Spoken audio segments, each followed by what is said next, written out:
Beberapa abad silam, 7 orang biksu tinggal di sebuah gua di dalam hutan rimba di suatu tempat di Asia. Mereka melakukan meditasi cinta tanpa syarat yang saya ceritakan di dalam cerita sebelumnya. Ada seorang biksu kepala, adiknya, dan sahabat karibnya. Yang keempat adalah musuh biksu kepala. Mereka tidak pernah bisa akur. Biksu kelima adalah seorang biksu yang sangat tua. Begitu rentannya sampai waktu-waktu dia bisa saja meninggal.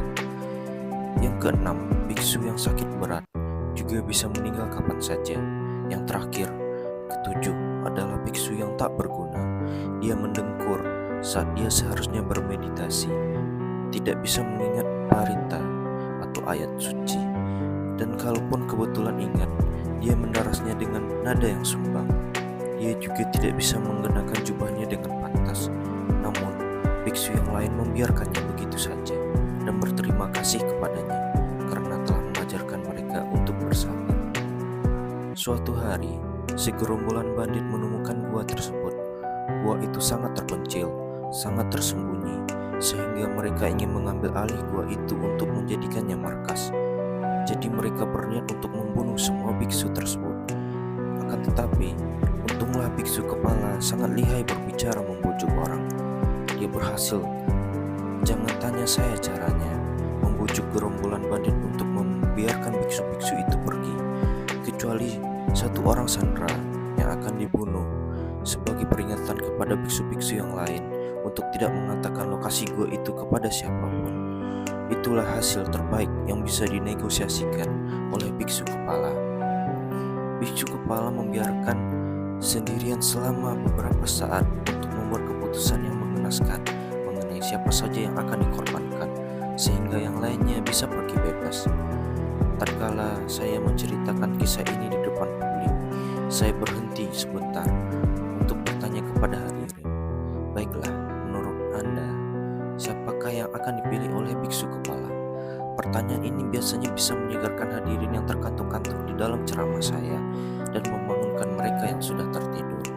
Saya mengingatkan mereka bahwa ada biksu kepala, adik, sahabatnya, musuhnya, biksu tua, dan biksu yang sakit. Dua-duanya sudah mau mati, serta biksu yang tak berguna. Menurut Anda, siapakah yang akan dipilihnya? Sebagian menyarankan si musuh saja. Bukan, kata saya. Saudaranya. Salah. Biksu yang tak berguna selalu disebut-sebut. Teganian kita. Setelah cukup menikmati jawaban-jawaban itu, saya beberkan jawabannya. Biksu kepala tidak mampu memilih. Cinta kasihnya kepada adiknya sama persis besarnya, tidak lebih dan tidak kurang dengan cinta kasihnya kepada sahabatnya juga. Persis dengan cinta kasihnya kepada musuhnya, kepada biksu tua, biksu yang sakit, bahkan kepada biksu yang tak berguna itu. Dia telah menyempurnakan arti kata-kata itu. Pintu hatiku akan selalu terbuka untukmu, apapun yang kamu lakukan, siapapun kamu. Pintu hati biksu kepala terbuka lebar untuk semua, tanpa syarat, tanpa pandang bulu, cinta kasih yang mengalir bebas.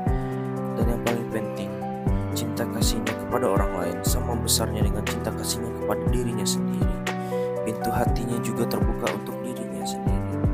Itulah mengapa dia tidak mampu memilih antara sendiri dan yang lain-lain. Saya mengingatkan orang Yahudi Kristiani di antara hadirin saya bahwa kitab mereka mengajarkan untuk cintailah tetanggamu seperti engkau mencintai dirimu sendiri. Tidak lebih dari dirimu sendiri dan tidak kurang dari dirimu sendiri, namun setara dengan dirimu sendiri. Itulah berarti memperlakukan orang lain seperti halnya kita memperlakukan diri sendiri. Dan memperlakukan diri sendiri sama halnya kita memperlakukan orang lain. Mengapa kebanyakan hadirin berpikir bahwa biksu kepala akan mengorbankan dirinya sendiri untuk dibunuh? Mengapa? Dalam budaya kita selalu mengorbankan diri sendiri untuk orang lain dan menganggap hal itu sebagai kebaikan. Mengapa kita lebih menuntut, lebih kritis, menghukum diri sendiri lebih dari siapapun? Alasannya cuma satu. Kita belum belajar bagaimana mencintai diri sendiri.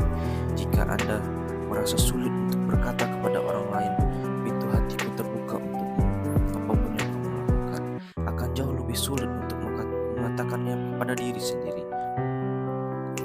Aku, orang yang begitu dekat, kalau nggak salah ingat diriku, pintu hatiku juga akan selalu terbuka untuk diriku sendiri. Aku ini tak peduli apapun yang telah kulakukan. Ayo masuk. Itulah yang saya maksudkan dengan mencintai diri kita sendiri. Ini dinamakan pemaafan. Melangkah keluar dari penjara rasa bersalah, berdamai dengan diri sendiri. Dan jika kita punya nyali untuk mengatakan kata-kata itu kepada diri sendiri dengan sejujurnya dari relung hati yang terdalam, maka Anda akan menyongsong ke depan, bukannya mundur untuk menemukan cinta kasih yang luhur. Sesuatu hari kita semua harus mengatakan kata-kata itu yang semacamnya kepada diri sendiri dengan sejujurnya. Kita hanya main-main. Saat kita melakukannya, itu seakan-akan kita memanggil pulang bagian dari diri kita yang telah lama terusir. Hidup membeku di luar sana. Kita merasakan tersatukan, utuh, dan lepas untuk bahagia. Hanya seketika kita bisa mencintai diri sendiri. Dan cara begitu, barulah kita benar-benar mengerti bagaimana mencintai orang lain. Tidak lebih dan tidak kurang. Dan harap diingat, Anda tidak perlu menjadikan sempurna terlebih dahulu tanpa kesalahan untuk memberikan cinta Anda kepada diri sendiri. Jika Anda harus menunggu kesempurnaan, itu tidak akan tiba. Kita harus membuka pintu hati kita kepada diri sendiri. Apapun yang telah kita lakukan, itu kita berada di dalamnya. Sempurnalah kita. Orang sering bertanya kepada saya, apa yang terjadi dengan ketujuh biksu tersebut sewaktu biksu kepala mengatakan kepada para bandit bahwa dia tidak mampu memilih. Kisah ini, seperti yang saya dengar beberapa tahun silam, tidak mengisahkan kelanjutannya. Ceritanya berhenti sampai di situ. Namun, saya tahu apa yang terjadi kemudian. Saya mereka-reka apa yang semestinya terjadi. Ketika biksu kepala menjelaskan kepada para bandit kenapa mereka tidak mampu memilih antara dirinya dan yang lain, dan menjelaskan arti cinta kasih dan pemaafan seperti yang saya jelaskan kepada Anda tadi, maka semua bandit menjadi sangat terkesan dan terinspirasi. Sehingga tidak juga hanya mereka yang melepaskan semua biksu itu, namun mereka juga bertobat dan menjadi seorang